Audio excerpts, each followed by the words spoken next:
State government के पास power है कि वो जाकर पटना हाई कोर्ट में ये पिटीशन को चैलेंज करे कि इनको एंटीसिपेटरी नहीं मिलना चाहिए। ऐसा ही एक पिटीशन अभी गिरिबाला सिंह के केस में भी आया था। गिरिबाला को निचली अदालत से एंटीसिपेटरी बेल तो मिल गई थी, बाद में हाई कोर्ट ने उसे क्वेश्चन कर दिया था, खत्म कर दिया था। तो हाई कोर्ट में जाने के चांसेस हैं, सुप्रीम कोर्ट तक आने के चांसेस हैं, लेकिन अभी राहत मिल गई है और एकदम क्लियर शब्दों में मिला है कि no coercive action against Khan sir, कोई भी कोर्सिव एक्शन नहीं लिया जाएगा। अग्रिम जमानत के लिए उन्होंने अप्लाई किया था, उसमें एंट्रीम स्टे मिला है, प्रोटेक्शन मिला है कि जब तक ये जमानत की जो आवेदन है वो हम सुनवाई कर रहेंगे 20 तारीख तक के लिए, उस पर्टिकुलर डेट तक के लिए हम आपको कोई नो कोर्सिव एक्शन देते, यानी पुलिस आपको गिरफ्तार नहीं करेगी। इस बीच में हो सकता है कि जो कोर्ट ने जो ये कहा हो कि आप इन्वेस्टिगेशन ज्वाइन कर लें, तभी इनको बस उस 20 तारीख तक की फौरी राहत है। अगर 20 तारीख को कोर्ट इनकी जमानत खारिज कर दी तो उनको वहीं से कस्टडी में ले लिया जाएगा। कहीं ना कहीं हो सकता है कि उनको फंसाने की भी साजिश हो। बिल्कुल हो सकता है, वही तो मैं कह रहा हूँ। इसी के लिए तो जरूरी है कि इन्वेस्टिगेशन हो। जी देखिए, मैं इसमें 2-3 चीजें कहना चाहता हूँ कि मुझे नहीं लगता कि ये इतना बड़ा ऑफेंस है कि इसमें कस्टोडियल इंट्रोगेशन की जरूरत है, क्योंकि हो सकता है कि पुलिस के समक्ष दिया गया बयान उनको मारपीट के दिलवाया गया हो और जब वो मजिस्ट्रेट के सामने जाए उनके बॉडीगार्ड तो वो कह दे कि नहीं, हमको खान सर ने नहीं कहा था गोली चलाने के लिए, हमने अपने स्वतः बचाव के लिए चलाया था, क्योंकि खान सर के बॉडीगार्ड के ऊपर हमला तो हुआ है, इससे कोई दरकिनार नहीं कर सकता। और इसी में ज्ञान बंधु कोचिंग के लोग गिरफ्तारी भी हैं, हालांकि उनका बेल भी रिजेक्ट हो गया है निचली अदालत से। तो मेरा मानना है कि जो section 25-26 of the Indian evidence act कहता है कि सिर्फ और सिर्फ को एक्यूज्ड के बयान से, क्योंकि और कुछ तो खान सर के खिलाफ इस केस में नहीं है, सिर्फ यही आरोप पुलिस लगा रही है कि को एक्यूज्ड ने कहा है कि इन्होंने हमसे कहा ये गोली चलाने के लिए। तीसरी बात, आर्म्स एक्ट की बात अगर हम करें तो जो भी बंदूक से गोली चलाई गई वो लाइसेंसी बंदूक से चलाई गई है, वो आत्मरक्षा के लिए ही चलाई गई थी, और जो लोग अपॉइंट थे उसको उस कार्य को करने के लिए, उनकी जो कंपनी है वो ऑलरेडी सर्टिफिकेट दे चुकी है कि इस कंपनी के लोगों को आर्म्स लाइसेंस रखने की पूरी वैधता थी और उन्हीं के नाम से था। तो मुझे नहीं लगता इसमें कि कोई कस्टोडियल इंट्रोगेशन की जरूरत है। और 2-3 चीज और बता दें, अगर क्रिमिनल रिट हाई कोर्ट में लगा है तो सबसे पहले दिन नोटिस तो इशू होता है, साथ साथ स्टे भी लग जाते हैं एफआईआर पे। अगर एफआईआर पे स्टे लग गया उसकी वैलिडिटी पे, तो उसमें गिरफ्तारी तो संभव ही नहीं है। तो मुझे लगता है कि जो ट्रायल कोर्ट ने आदेश दिया है बहुत ही सही दिया है। बिहार में इतने मर्डर हो जा रहे हैं, कोई नहीं पकड़ा जा रहा है, सबको जमानत मिल जा रही है। एक शिक्षक के लिए एसआईटी गठित करके लोग छापे मरवा रहे हैं और पूरे प्रदेश में छापे मारे गए। तो इससे मूर्खतापूर्ण काम मुझे नहीं लगता है। अगर हिम्मत है तो नीट के लोगों को पकड़े, अगर हिम्मत है तो पटना में जो नीट की छात्रा ने छात्रा के साथ रेप हुआ और उसको मार दिया गया और दबा दिया गया, पूरी बात कहां थी मेन स्ट्रीम मीडिया उस पटना की छात्रा को बचाने के लिए, वो बात उठाए। ये बातें नहीं उठाई जाएंगी, सिर्फ और सिर्फ सिस्टम कुछ लोगों के इशारों पे चल रहा है, वही किया जा रहा है, इससे बड़ा कुछ नहीं हो रहा है। मैं साफ तौर पर कहता हूं, जितनी घटनाएं इधर भी हुई हैं, 5-7 घटनाएं मैंने जुड़ाई हैं, उन घटनाओं से को देख के साफ साफ लग रहा है कि ये पावर का उपयोग करके, मिसयूज करके किसी एक व्यक्ति को हैरेसमेंट करने की बात चल रही है। आप एक बात जान लीजिए, एक शिक्षक को उसके स्टूडेंट सहारा होते हैं, आप उनका घर गिरा देंगे, उनका कोचिंग सेंटर गिरा देंगे, आप उनका हाथ पैर तोड़ देंगे, लेकिन फिर से वो अपने ज्ञान के बल पे अपना सब कुछ बना लेगा। लेकिन एक व्यक्ति का दिन होता है। देखिए, जैसे अब उसमें भी अगर कई उदाहरण दे तो एक समय था जब चिदम्बरम साहब ने अमित शाह जी को गिरफ्तार करवा दिया था, एक समय आया जब इनका समय आया तो इन्होंने किया। तो हो सकता है आज ये सत्ता की उस तरफ है तो ये उपयोग कर लें, कल वो आएंगे तो वो बदला लेंगे, और बहुत सारे ऐसे बदले की कार्रवाई चली है, पूरे देश में चली है। तो हो सकता है कि आगे चलकर इनका भी दिन आए जब ये अपना बदला ले सके। तो अभी तो मुझे लगता है कि इसमें जो ऑनरेबल ट्रायल कोर्ट का आदेश है बहुत ही अच्छा है। साथ साथ ट्रायल कोर्ट ने ये कहा है कि जब जब पुलिस बुलाएगी खान सर को जाना होगा, पूरा उनका मदद करना होगा पुलिस इन्वेस्टिगेशन में, और एक एक बयान को दर्ज कराना होगा। आखिरी सवाल, इस मामले में अभी तक खान सर की जीत हुई है ऐसा लग रहा है? नहीं, ऐसा बिल्कुल जीत नहीं है। अंतरिम राहत एक मिली हुई है कि जो ये दूसरे शिक्षक बिंदु जो कोचिंग सेंटर है उसके जो रोशन जो भी नाम है वो जेल गए हैं, ये जेल नहीं गए, तो एक फौरी राहत है। 20 तारीख तक मैं जीत इसलिए नहीं मानूंगा, 20 तारीख तक अगली सुनवाई होती है, उसके बाद उनको बेल अगर वो पटना के सेशन कोर्ट दे देता है एंटीसिपेटरी बेल तो ठीक है, उसके बाद ये हाई कोर्ट जा सकते हैं बेल के लिए। मीनवाइल अगर इनका मैटर लिस्टेड हो जाता है ऑनरेबल जज के पास क्रिमिनल रेट पिटीशन, तो उसमें पिटीशन में जा सकता है। लेकिन मुझे ऐसा मानना है कि इस चीज़ की एक बारी तय से जांच हो ही जानी चाहिए कि बार बार यही खान सर हर बार विवादों में क्यों आते हैं। कहीं ना कहीं ये टीचर हैं कि टीचर के बेस में राजनेता है, क्योंकि आपने देखा होगा अवध ओझा को, ये टीचर थे, फिर बाद में आम आदमी पार्टी से पहले बीजेपी से ट्रायल किए, फिर बीजेपी के बाद आम आदमी पार्टी में चले गए, वहाँ से फिर कुछ डांट पड़ी या कुछ ऐसा हुआ तो फिर वहाँ से जो है फिर वापस टीचिंग में आ गए। तो ये देखना पड़ेगा कि मैं विशाल जी की बहुत से बातों से सहमत हूँ कि आपने बहुत सारे कल्याणकारी काम किए, लेकिन इसका मतलब ये कतई नहीं होता कि समाज में आप अराजकता फैलाएं और लोगों को वो कराएं। कई बार भड़का छात्र जो है, ऊपर से बिहार यूपी के बड़े मासूम बच्चे होते हैं, उनको थोड़ा भी आप अगर इग्नाइट कर दें, इंस्टिगेट कर दें तो हाय तौबा वो करने आप रोड पे उतर जाएंगे अपनी रक्षा के लिए। तो मैं मानता हूँ कि देखिए नीट पेपर गड़बड़ हुआ, उसको तो मैं एकदम मानता हूँ कि धर्मेंद्र प्रधान को अभी शाम को 6 बजे ही इस्तीफा दे देना चाहिए, मैं भी मानता हूँ। लेकिन तरीका हर चीज़ का होता है और उसको लेकर आवाज़ उठाना ठीक है, लेकिन इस तरीके से राजनीतिक भरी बातें क्लास में अगर अवध ओझा और खान सर की क्लास को आप प्रॉपर्ली मॉनिटर करेंगे तो 1 घंटे क्लास में मात्र 25 से 30 मिनट पढ़ाई होती है, आधे घंटे राजनीति इधर उधर, लड़की के कलावा पहनने से लेकर, चूड़ी से लेकर, लिपस्टिक से लेकर तमाम बातें जो वाहियात बातें कह सकते हैं आप। तो मैं मानता हूँ कि पढ़ाई आप भले आधे घंटे पढ़ाई, तो आधे घंटे बकवास मत करिए। टीचर को एक मर्यादा में रहना चाहिए।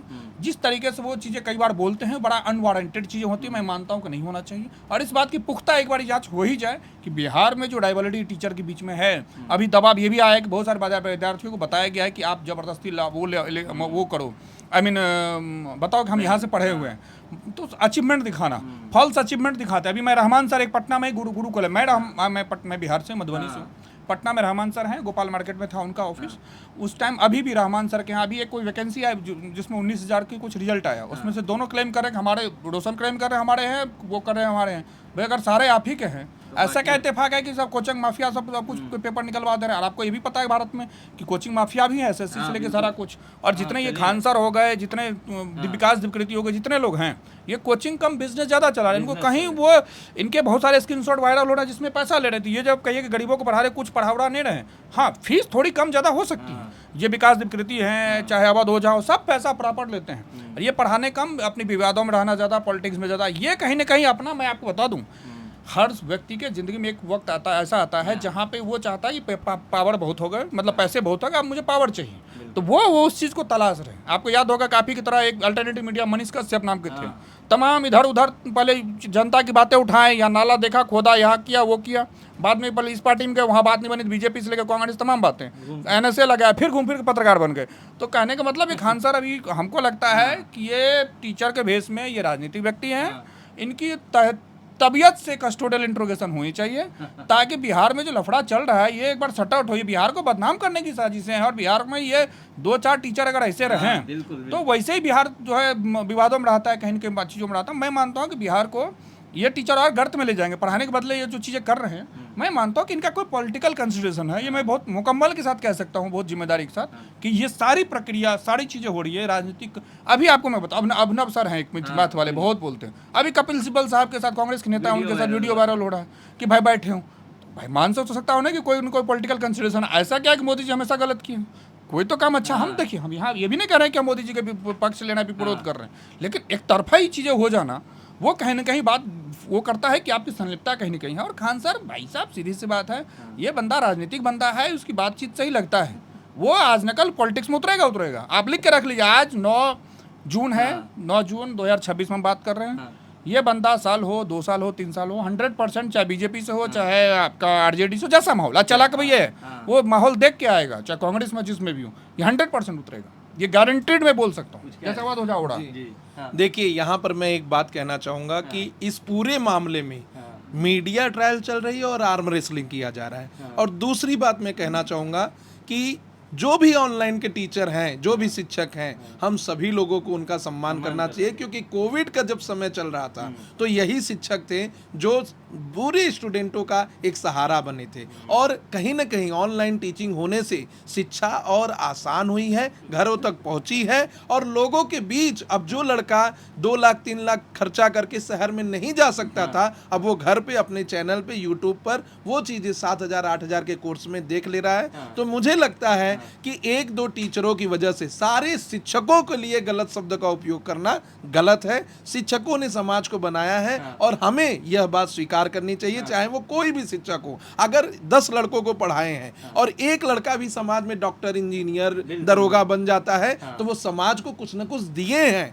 आपने कितना समाज को दिया, आपने समाज के लिए क्या किया, यह जरूरी है दिखाना। और डॉक्टर भीमराव अंबेडकर कहते हैं कि हर व्यक्ति की जिम्मेदारी इस देश के प्रति है। यह नहीं सोचना चाहिए कि इस देश ने हमें क्या दिए, यह सोचना चाहिए कि हमने देश के लिए क्या दिया, और यही होना चाहिए। बिल्कुल सहमत है ना? नहीं, मैं थोड़ा सा सहमत हूँ, थोड़ा सा विसम्मत इस बात में हूँ। विशाल जी 2 बारी इस बात को कहे कि कोविड का समय था, कोविड के समय में हर कोई डिजिटल हुआ था, वो मजबूरी थी हमारी, क्योंकि जो कंटामिनेशन हुआ था चीजें। लेकिन एक बात मैं कह रहा हूँ कि विशाल जी जो कह रहे हैं उस बात में सच्चाई भी है कि सच्चाई है, मैं कहाँ कह रहा हूँ, देखिए बहुत ही सम्मान के साथ कहना बहुत सच्चाई है। लेकिन जो कोविड की बात कही जा रही है, मैं भी मानता हूँ भी अब भारतीय न्यायपालिका से लेकर हर चीज ऑनलाइन शिफ्ट हो गई, तो उस टाइम आपकी खान सर की मजबूरी थी। उसके बाद आप गौर करिए, अब एक पैटर्न समझाता हूँ। कोविड के टाइम में ऑनलाइन चीजें हुई, उसके बाद आपने देखा होगा फिर से सारी चीजें ऑफलाइन हो गई, क्योंकि ऑनलाइन चीजें नो डाउट, ऑनलाइन ये होता है कि आप कहीं से पढ़ा रहे हैं, कहीं का भी आदमी आपको एक्सेस कर लेगा, अच्छी बात। इवन की कोर्ट्स भी हो गए, लेकिन उसी कोर्ट्स का देखिए आजकल दुरुपयोग ये हो रहा है कि कहीं से वीडियो क्लिप हो रहा है, चीफ जस्टिस ने कह दिया कॉकरोच वाली, पता चला कॉकरोच पर जनता पार्टी आ गई। अब अभिजीत दीप के नाम का आदमी पैदा हो गया, वो 6 तारीख को हल्ला बवाल किया, फिर वो सैटरडे को पुणे में जा रहा है। मीनिंग देयर भाई कि वो एक सिचुएशन था जो देश की डिमांड थी कि हम डिजिटल में हुए। मैं आपको ये कह रहा हूँ, बिल्कुल विशाल जी की इस बात से मैं पूरी तरह से सहमत हूँ कि शिक्षक समाज के शिल्पकार होते हैं। मैं सिर्फ इतना, हमारे डिमांड्स आपके दर्शकों से है या एक सुझाव है कि शिक्षक सिर्फ शिक्षक ही रहें, राजनेता ना बने। ये अभिनव, ये हो गए, अवध ओझा हो गए, ये जितने टीचर हैं, आप सभी विद्यार्थियों को मैं कहता हूँ, आप सब इनको गौर से देखें। ये सब के सब नेता हैं, ये शिक्षा के बेस में नेता हैं, ये आज न कल पॉलिटिक्स में उतरेंगे। कारण क्या है कि अभी इन्होंने पैसे इकट्ठा कर लिए, सारा चीज पूरा बजट बना रहे हैं, सारा कुछ कर रहे हैं। उसके बाद जब पैसा आ जाएगा तो पावर चाहिए, पावर एक्वायर करने कोई एमएलसी लड़ेगा, कोई एमएलए लड़ेगा, कोई इस पार्टी से। आपको ही पता है भारत में कहने को लोकतंत्र है, हम भी मानते हैं लोकतंत्र, हकीकत में कुछ है वह नहीं। पैसा देकर लोग टिकट खरीदते हैं, सबको पता है, हर पार्टी में पैसे चलते हैं, ये मैं ऑन कैमरा कह रहा हूँ। तो पार्टी उस टिकट पाने की पैसे की होड़ है, जनता को, स्टूडेंट को भड़काने की कोशिश है। मैं मानता हूं कि इसकी बहुत तह से जांच होनी चाहिए कि हाँ, ताकि ये मैटर सट आउट हो। एक लास्ट चीज मैं कहूंगा, जो सर बार बार कह रहे हैं, थोड़ा सा मुझे वो नागवार गुजर रहा है कि शिक्षकों को पॉलिटिक्स में नहीं आना चाहिए। मेरा तो मानना है कि संसद को ये कानून लाना चाहिए कि सिर्फ पढ़े लिखे लोग ही देश के भविष्य का निर्माण करें। आज जो 7वीं पास है वो मंत्री बन के बैठा है, जो 8वीं पास है वो सेक्रेटरी की बात चला रहा है, तो ऐसा नहीं होना चाहिए। दूसरी बात, डॉक्टर सर्वपल्ली राधाकृष्णन जी, जिनके नाम पे शिक्षक दिवस मनाया भी जाता है, उस देश के राष्ट्रपति, राष्ट्रपति भी शिक्षक ही थे, और डॉक्टर राजेंद्र प्रसाद भी शिक्षक ही थे। तो मुझे लगता है समाज का हर पढ़ा लिखा वर्ग जब तक लोकतंत्र में सहयोग नहीं करेगा, लोकतंत्र आगे नहीं बढ़ेगा। यही सोच के हम लोग पीछे हो जाते हैं कि शिक्षक को नहीं आना चाहिए, वकील को नहीं आना चाहिए, इंजीनियर को नहीं आना चाहिए, सीए को नहीं आना चाहिए, और साइंटिस्ट को नहीं आना चाहिए। क्योंकि अगर साइंस और एनवायरनमेंट का मिनिस्ट्री है और ऐसे व्यक्ति को दे दीजिए जो 8वीं पास है, तो वो क्या समझेगा कि साइंस के मामले में क्या होगा। लॉ डिपार्टमेंट है, ऐसे व्यक्ति को दे दीजिए जिसने कभी लॉ के कॉलेज को देखा ही नहीं है, तो वो कानून देश के लिए क्या बना पाएगा। शिक्षा की बात है, नीट के एग्जाम की बात है, रोजगार की बात है, ऐसे व्यक्ति अनपढ़ को दे देंगे जिसको कि समझ में नहीं आ रहा है, तो वो कैसे समझेगा उस बच्चे की पीड़ा कि नीट का पेपर लीक हो जाता है तो कैसे फिर से दोबारा तैयारी करने पड़ती है। 15 से ज्यादा छात्रों ने सुसाइड कर लिया, वो पीड़ा वो अनपढ़ व्यक्ति नहीं समझ पाएगा। इसलिए पढ़े लिखे लोगों का होना समाज में, संसद में, लोकतंत्र में बहुत जरूरी है। और मैं तो आगे चलकर सुप्रीम कोर्ट से भी मांग करूंगा कि क्यों नहीं नियम लाते कि सांसद बनने के लिए, मिनिस्टर बनने के लिए, कैबिनेट मिनिस्टर बनने के लिए आपको एक डिग्री होनी चाहिए। अगर आप एनवायरमेंट मिनिस्ट्री में जाना चाहते हैं तो एटलीस्ट मास्टर आपका एनवायरमेंटल साइंस में हो, अगर नहीं है तो कोई मतलब नहीं, आप समझ ही नहीं पाएंगे सेक्रेटरी आपसे क्या बोल रहे हैं, कहाँ वायु प्रदूषण हो रहा है, कहाँ ग्रीन हाउस हो रहा है। तो चीजों को समझने के लिए पढ़े लिखे लोगों का आना सामने बहुत ही जरूरी है। बहुत बहुत धन्यवाद वकील साहब, आप दोनों वकील साहब ने समय दिया। तो खान सर पे हम बात कर रहे थे, आपकी क्या राय है? आपने दोनों वकील साहब लोगों की बात सुनी, कमेंट बॉक्स में लिख कर बताइए किनकी बात ज़्यादा सही है।